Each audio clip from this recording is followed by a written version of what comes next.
முக்கியமான ஒரு காரியத்தை இந்த நாளில் தியானிக்க போகிறோம்.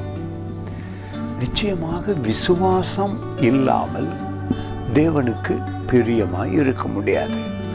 விசுவாசம் உங்களுக்குள் இருக்கும் பொழுது அதிசயங்கள் நடக்க ஆரம்பிக்கிறது. எப்படி விசுவாசத்தை உங்களுக்குள் அதிகரிப்பது?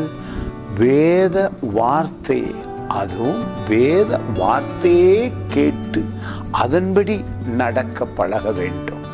வெளி அடையாளங்களை வைத்து, வெளி காரியங்களை வைத்து விசுவாசத்தை உங்களால் பெற்றுக்கொள்ள முடியாது.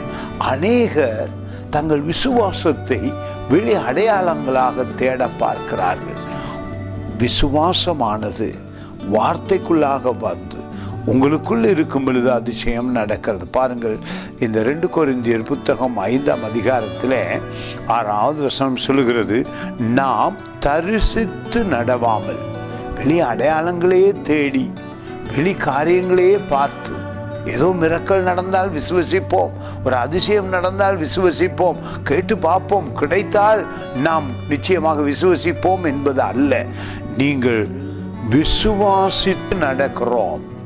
விசுவசித்து நடப்பது மிக மிக மிக முக்கியம். வேத வார்த்தையை தியானித்து அதனுடைய ஆவியை பெற்று அதனுடைய வெளிப்பாடை எங்கள் ஆவியிலே பெற்றவுடனே அநேக காரியங்களிலே வெற்றி பெற முடியும்.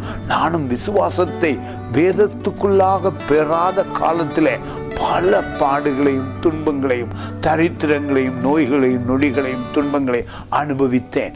ஆனால் வேத வார்த்தை அதற்குள் இருக்கிற அபிஷேகத்தை பார்த்து அதற்குள் இருக்கிற வல்லமையை நான் கண்ட பொழுது என்னுடைய எல்லா காரியங்களிலும் வெற்றியை கண்டேன். அதுதான் தரிசித்து வாழ்வதல்ல விசுவாசம், வேதத்தை விசுவசிப்பதினாலே அற்புதம் காண்கிறோம். God bless you.